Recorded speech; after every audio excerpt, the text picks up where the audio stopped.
저는 오히려 언론이 기계적 중립을 가지라는 것 자체가 저는 오버인 것 같아요. 대한민국에 대주주가 있으면요, 보통 대주주가 오너 일가잖아요. 대주주가 배당을 받아가야지 대주주가 임금으로 빼가는 문화가 지금 생기게 있어요. 저는 강도 높은 대학개혁이라고 한다면, 제가 만약 대통령이 될 상황이라면 정원을 완전 자유로 풀어버려야 된다고 생각합니다.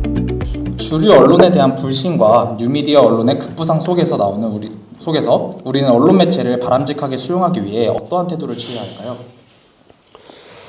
글쎄요, 이거는 뭐 유튜브 알고리즘을 탓하는 사람도 있지만 사람도 사람마다의 개인적인 알고리즘이 동작하기 때문에 편향성을 띠게 되는 거겠죠. 저는 오히려 언론이 기계적 중립을 가지라는 것 자체가 저는 오버인 것 같아요. 언론은 론의 기능이 분명히 있거든요. 론해야 되는 거죠. 근데 저는 오히려 기계적 중립을 지키려고 하는 거는 저는 마음에 들지 않습니다. 그래서 저는 지금의 언론처럼 사실관계가 틀리면 그건 좀 곤란하겠지만은 논조가 오히려 지금 너무 무색무취해가지고 문제라 보는 겁니다. 속보 경쟁을 하잖아요. 속보 경쟁은 누가 빨리 알았냐의 문제고요. 저는 누가 더 심층적으로 취재하고 누가 더 재밌는 관점을 제공하냐의 경쟁은 대한민국 언론에서 잘 이루어지지 않는 것 같아요. 그래서 저는 그런 게 오히려 좀 활성화됐으면 좋겠다, 그런 생각입니다. 하나의 현상을 놓고도 이쪽에서 보는 거와 저쪽에서 보는 시각이 다를 수 있거든요. 제가 대학교 다닐 때 이제 하버드에 가면은 옌칭 도서관이라는 곳이 있는데, 거기 가면은 동아시아 도서관이에요. 근데 가장 놀라운 게 아침에 가면은 왼쪽에는 조선일보, 오른쪽에는 노동신문이 와 있어요. 그러면은 그 두 가지가 얼마나 다른지를 보는 것도 항상 재미가 있었고, 대학교 때 한국학 관련 수업을 한국 역사 관련 수업을 들으면서 과제로 재밌었던 게 조선왕조실록을 이제 가면은 번역본이 있어요. 당연히 한자로 썼을 테니까 조선왕조실록은요.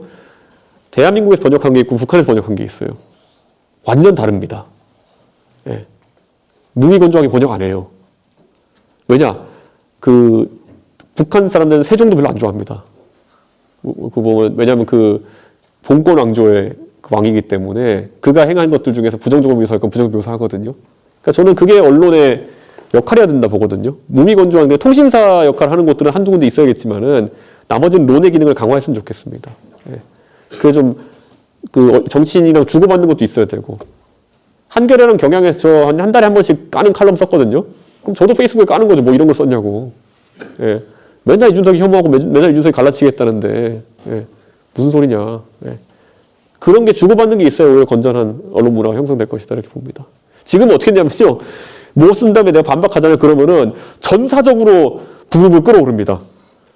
우리가 대언론이 쓴 글에 이준석이가 반박을 해? 전사적으로 얘를 조지자, 이렇게 달려드는 경우가 오히려 많아요. 근데 그게 아니라 주고받는 게 있어야죠. 예. 네, 다음은 경제에 관한 질문인데요. 대한민국의 주가 지수는 장기적으로 박스권에 갇혀있다는 평가를 받고 있습니다. 특히 한국 증시에서 코리아 디스카운트의 주요 원인은 무엇이라고 생각하시는지, 또 한국 금융시장을 더 발전시키기 위해 필요한 조치는 무엇이라고 보십니까? 저는 대한민국 주식 중에서 예를 들어 청산 가치보다 지금 주식 가치가 낮은 애들이 꽤 있거든요. 이거는 경제적으로 말이 안 되는 상황입니다. 청산 가치보다 지금 주가 총액이 낮은 애들은 이거는 거버넌스에 굉장히 큰 문제가 있다는 인식을 가져야 되는 거고요. 이런 것들은 거의 제가 봤을 때 형사처벌까지는 아니더라도 금감원을 들여다봐야 되는 상황이다 라고 생각합니다. 배당이나 이런 것들을 일부러 억제하고 있다든지 하는 것들은, 그러니까 이런 거잖아요. 저는 대한민국에 대주주가 있으면요, 보통 대주주가 오너 일가잖아요. 대주주가 배당을 받아가야지 대주주가 임금으로 빼가는 문화가 지금 생기게 있어요. 예를 들어 모 대기업의 창업 3세다. 근데 이 사람이 대주주로서 5% 지분을 가지고 있으면은 그걸 똑바로 배당만 해도 연간 몇십억 몇백억 가져갈 수 있을 텐데, 자기 자신이 어디 회사에 CEO로 들어가가지고 30억씩 받는 출근도 안 하는 사람이 있다? 그런 건 잡아야 된다 봅니다, 저는. 실제 그 사람이 뛰어난 경영 능력을 가지고 경영을 한다 모르겠지만은 주주들한테 가야 될 몫이 그 사람의 CEO 플러스 임금 플러스 판공비로 나가고 있다는 것만으로도 이 시장은 불합리한 겁니다. 보시면은 진짜 저는 뭐랄까요? 그러면 거기에 대해서 이렇게 항변하죠. 아니, 나는 상속세도 많이 내고 이래야 되니까 이렇게 받아가야 돼. 그건 귀하의 사정이고요, 그거는. 예. 주식회사는 그렇게 돌아가면 안 된다는 것이고, 저는 그래서 일정 부분 상법 개정안의 취지에 대해 저는 동의하는 부분이 있습니다.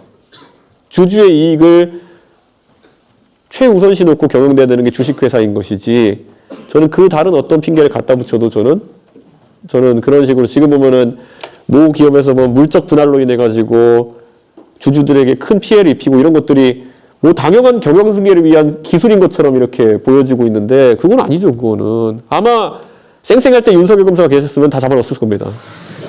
예, 어떤 죄목을 만들어서라도 예, 우리 선택적 법리 적용하시는 윤석열 대통령께서 안 그러겠지만은 쌩쌩한 윤석열 검사였으면 다 잡아놨을 겁니다. 예.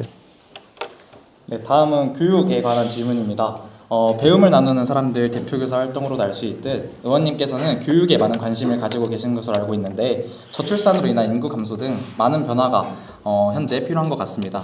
학령 인구가 감소함에 따라 교사 감축, 교대 혹은 사범대 개편, 지방 사립대학들의 폐지와 지방 거점 국립대학들의 통폐합, 대학 정원 감소 등의 정책 등이 제시되고 있는데 이러한 논의에 대해 어떻게 생각하고 계십니까?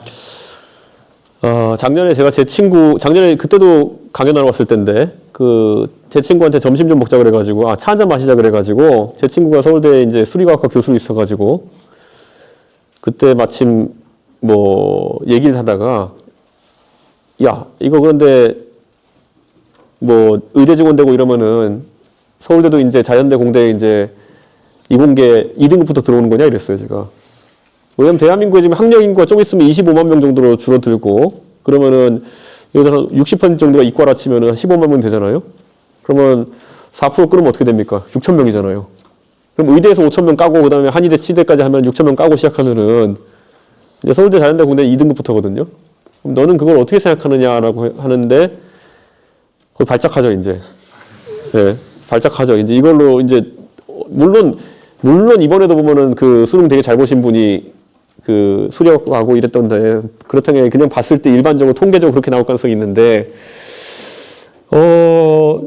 저는 굉장히 심각한 상황이다 이렇게 봅니다. 예를 들어 대학 정원 문제 같은 경우에는요.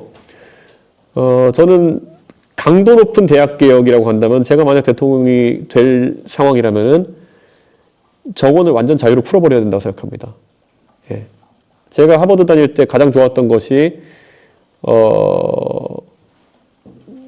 2학년 때 전공을 정하는데 그냥 정원 없이 그냥 정했어요. 그래서 제가 다닐 때 1600명인데 한 학년이 1600명인데 40명 정도가 컴퓨터 사이언스를 골랐거든요. 지금은 200명 정도가 고른대요. 그러니까 그런 직업의 수요나 이런 것에 따라 가지고 자연스럽게 변하죠. 예. 그러니까 그런 어떤 인재가 필요한데 적시적으로 공급되는 효과가 있게 돼 있고요. 저는 그래서 대한민국에서도 칸막이 없애는 게 중요하다. 그런데 서울대에서 그 시도를 하려고 했더니만은 각 학과에서 정원 한 명씩 빼줘가지고 실제로 추진이 잘 안 되었던 걸로 알고 있는데 한 명, 두 명씩 빼줘가지고 그걸 남은 걸로 이제 만들어버려도 안 된 걸로 알고 있는데 저는 그런 정도의 변화는 필요할 거다 보고요. 냉정하게 서울에 있는 대학들도 정원 줄이는 과정에 들어가야 될 것이다. 이렇게 봅니다. 여러분이 100만 명 시절일 때 서울대 정원과 지금 이제 25만 명이 되는 시점에 서울대 정원이 같다고 한다면은 여러분의 졸업장의 가치가 4분의 1이 되는 겁니다. 4분의 1이 4배로 물탄 졸업장이 되는 거죠. 저는 이거는 여러분에 대한 이기적인 표현을 하는 게 아니라 이기적으로 생각하는 표현을 하는 게 아니라 바로 그 취업 시장에서 그거에 대한 반응이 나옵니다. 제 친구들 중에 이제 판교에서 IT 기업 경영하는 친구들도 있는데요. 예전에 어느 대학을 나온 학생을 뽑아가지고 자신들이 취업시켜가지고 일을 시켰을 때 기대했던 것보다 많이 이제 희석이 됐다 그러더라고요. 근데 그것 때문에 기대하는 임금은 높은데, 그러니까 학벌 인플레 때문에 기대하는 임금은 높은데 실제 그걸 지급할 수도 없고 그 업무에 기대할 수도 없는 상황이 생겼다. 이런 얘기까지 하더라고요. 그래서 저는 이런 것들을 좀 정상화시킬 필요성이 있고 지금 학령 인구가 확 줄은 상황 속에서 이렇게 하지 않고는 지방인 대학은 완전히 소멸 정도가 아니라 진짜 경기도 밖에는 다 사라질 수밖에 없는 위기다. 그래서 냉정하게 수도권에 있는 대학 중에서 이제 정원을 줄이시는 걸 줄이기 시작해야 된다. 저는 그런 생각합니다. 그리고 학과 간에 그런 칸막이도 없애야 된다. 그걸 강하게 추진하고 싶고요. 교대나 사범대 개편 같은 경우에는 저는 수학이나 영어 같은 경우에는 한 반의 규모를 확 줄여야 된다고 생각합니다. 중고등학교에서.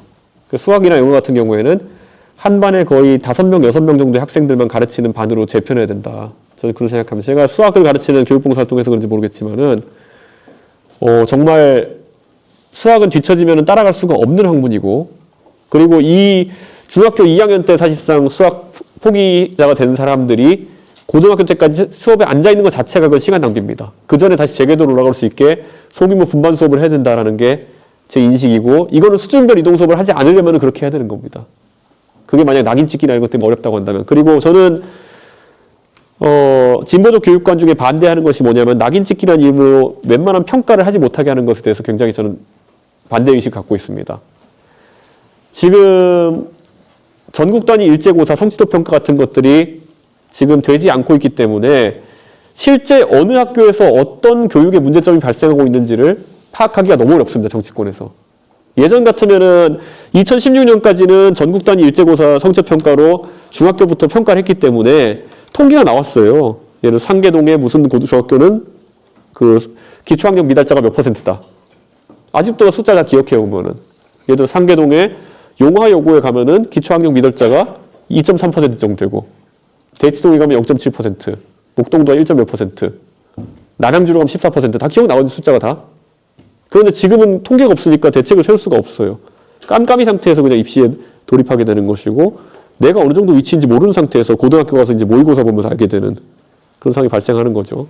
그러니까 저는 이런 것들. 근데 그거를 이제 진보 진영에서는 그렇게 해놓은 다음에 나중에 그걸 보완하기 위한 여러 가지 입시 제도를 거꾸로 만들어내잖아요. 그러니까 저는 이게 굉장히 복잡한 과정이고 엉터리의 과정이라는 생각하기 때문에 조금은 그런 것들을 냉정하게 가져갈 필요가 있다. 학업 성적을 줄 세우게 한다고 싫어할 게 아니라 실제 학력이 배양되지 않는 것을 두려움으로 가져가야 되는데, 저는 그거는 약간 진보적 교육관과 차이가 있습니다. 예.